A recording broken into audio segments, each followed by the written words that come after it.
Really, we have to understand our history.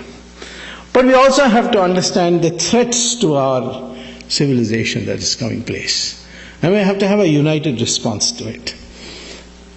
In private conversation, everybody talks to me about Muslims and the danger they pose and so on. Well, I suppose they are looking at this terrorism all over the world, and they are not ready like other people to make a distinction. And they generally say in a generic term the Muslims are terrorists, etc. But the fact is, you see, the problem with Muslims is not their terrorism. It's their religion is so clear-cut.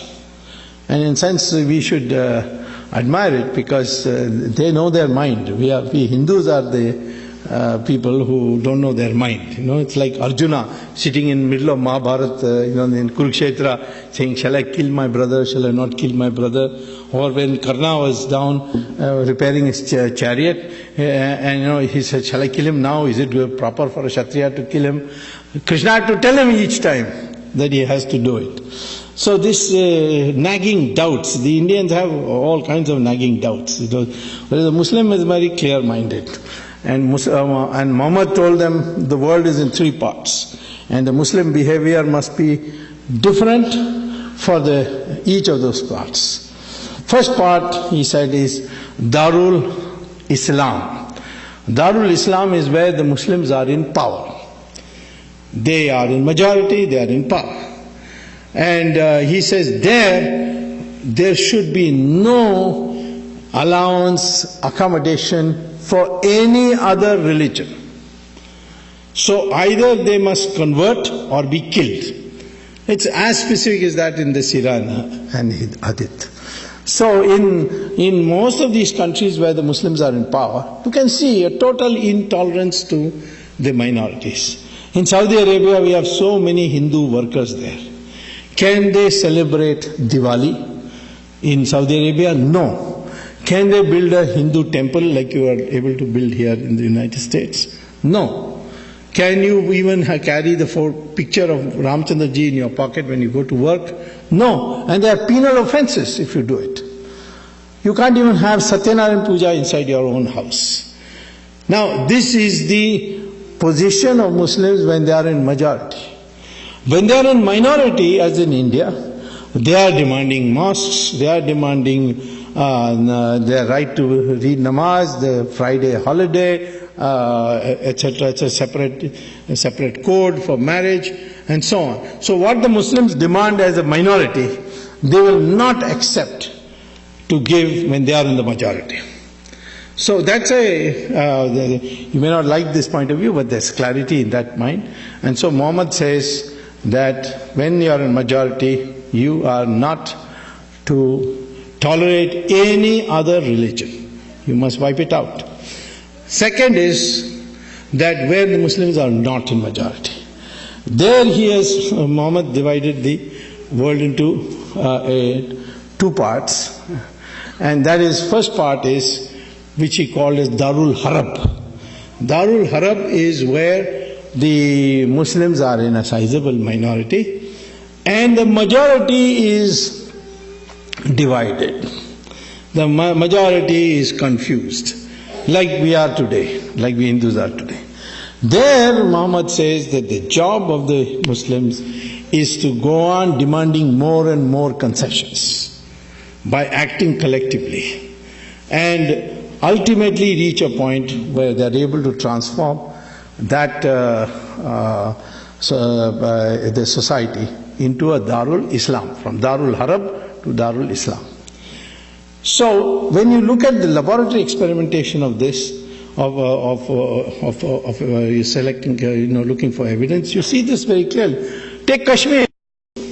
Kashmir is, the valley at least, is a majority Muslim area. See what has happened to the minorities there. 500,000 Kashmiri Pandits have been driven out. All the temples have been destroyed to the extent that they can, where it's not protected by central police. And Hindus have hardly any rights. They are discriminated against, they are threatened. In Pakistan, it's very difficult to remain a Muslim. There are a few Muslims there, maybe a few Hindus, or like about 50,000 or so. Some say 500,000, but I don't know. But those who come from there tell horrible stories of what happens to them. In Bangladesh, in 1947, there were 32% of the population were Hindus. Today it's only 7%. Nobody talks about it. You see, they'll talk about Gujarat every day, but they will not talk about what's happening in Bangladesh. And it's not only states and countries. Even districts you will see this. If you go to, say, Mau in Uttar Pradesh, you can see it. Even why we go to Kerala, in Malappuram, the Hindus are living there in utter fear. And they invited me recently to address a meeting, and I did go. And there I found that even though there's no such provision for such a law, and it's illegal to advocate it, Muslims have laid down a rule there that if any Hindu wants to sell a property in Malappuram, he has to sell it to another Muslim. So this is, you can see in a district. Even smaller you go down to Tamil Nadu. Total population of Muslims in Tamil Nadu is 5%. In one area near Vellore, it's called Mel Visharam, there is a town panchayat. In the town panchayat there is 75% Muslim. And the local body's election, they come to power in the administration of that town panchayat. And they will not give any amenities of the town panchayat to these Hindu areas until they agree to convert. So they make it a condition. You convert, we'll give it to you. Otherwise, we'll not give you. I went there and I saw myself what was happening. So I went to the court and got a court order. And now, of course, the matter is rectified. But I can't do this on a micro basis. I did it as an example, but this is what's happening. This is the mindset of the Muslim.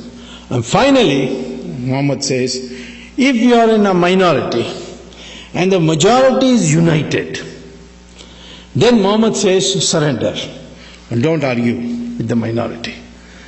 And that's what we see in countries where the majority is united. Australia, one day Imam said that, I can't, it's intolerable to have a uniform civil code with the Christians in Australia. We need our own Sharia. And I appealed to the Prime Minister to give us Sharia. So Prime Minister was a lady, the next day said, if you want Sharia, my recommendation to you is to go and find another country, because in Australia we are not going to give you a separate code. You will have only a uniform civil code. Now, immediately the following day, all the Muslim organizations passed a resolution saying that this Imam is an idiot or is an imbecile, he doesn't represent us. We are very happy with uniform civil code. So in Australia, the Muslims will accept uniform civil code, but not in India. And this, in the United States also, you can't have a separate, although there are heavy efforts going on.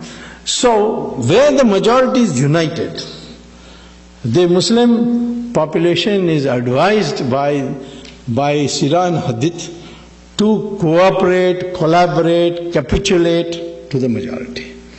And I think there's a lesson for us in that unity.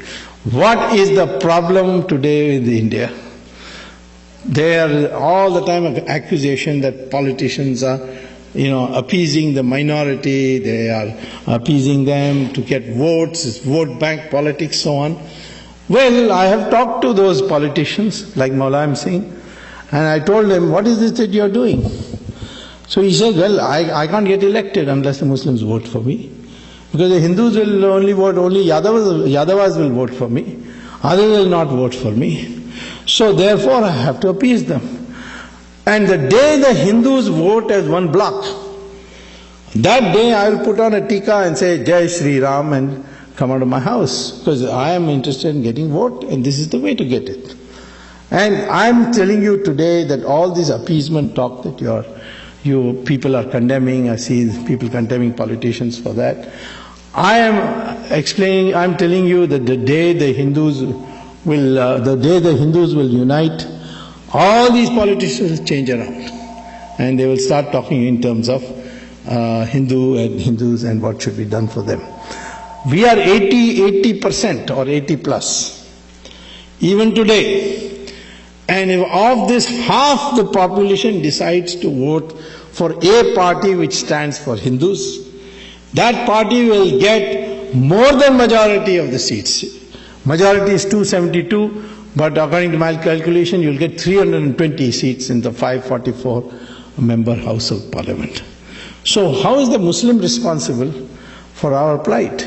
It is we, for lack of unity, for lack of ability to vote, at least once, twice, as Hindus, and say that we, for the sake of protection of our civilization, we are going to vote for a party which will